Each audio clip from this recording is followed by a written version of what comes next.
Hi అండి, అందరూ బాగున్నారా? చిన్న పాప చూడండి బాగా ఎంజాయ్ చేస్తూ ఉంది. ఫుడ్ తినేసి వచ్చేసి ఇంకా బయట ఎంజాయ్ చేస్తూ ఉంది.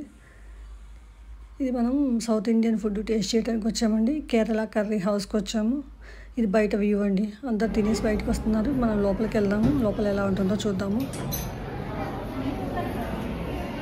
మంచిగా ఫ్లవర్స్తో డెకరేషను, లైటింగ్లు అవన్నీ భలే బాగున్నాయండి.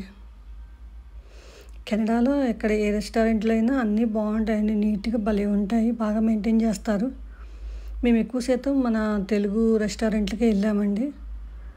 ఇక్కడ మందు తాగే వాళ్ళకి మందు. ఇది బఫెట్ అండి. కాస్ట్ 2500 ఎంత ఉంటుందండి. 2000 ఉంటుంది. పానీపూరీలు, టిఫిన్స్లో చాలా వెరైటీస్, స్వీట్స్ చాలా వెరైటీస్ ఉన్నాయండి. మన ఇండియాలో కూడా ఇన్ని రకాల స్వీట్లు ఉంటాయో ఉండవో, కానీ ఇక్కడ మాత్రం భలే ఉన్నాయండి. ఏ స్వీట్గా స్వీటే చాలా బాగుంటుందండి.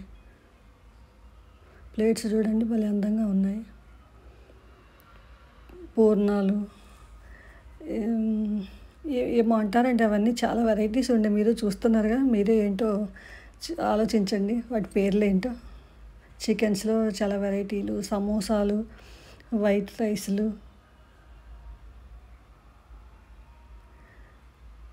Chana curry, aloo curry, sambar, mutton, అన్నీ భలే బాగుంటాయండి. దేనికదే చాలా బాగుంటుంది. నేనైతే కొంచెం పెట్టేసుకొని వచ్చి తినేసాను. అన్ని ఫుడ్ అంతా పెట్టుకొని అయితే చూపించలేదండి, కొంచెం కొంచెం పెట్టుకొని చూపించాను. ఇంకా తర్వాత స్వీట్లు పెట్టుకొని తింటున్నానండి. ఎన్ని ఉన్నాయి అన్నీ పెట్టేసుకున్నాను. ఓకేనా ఫ్రెండ్స్, మీకు ఈ వీడియో నచ్చిందని లైక్ చేయండి.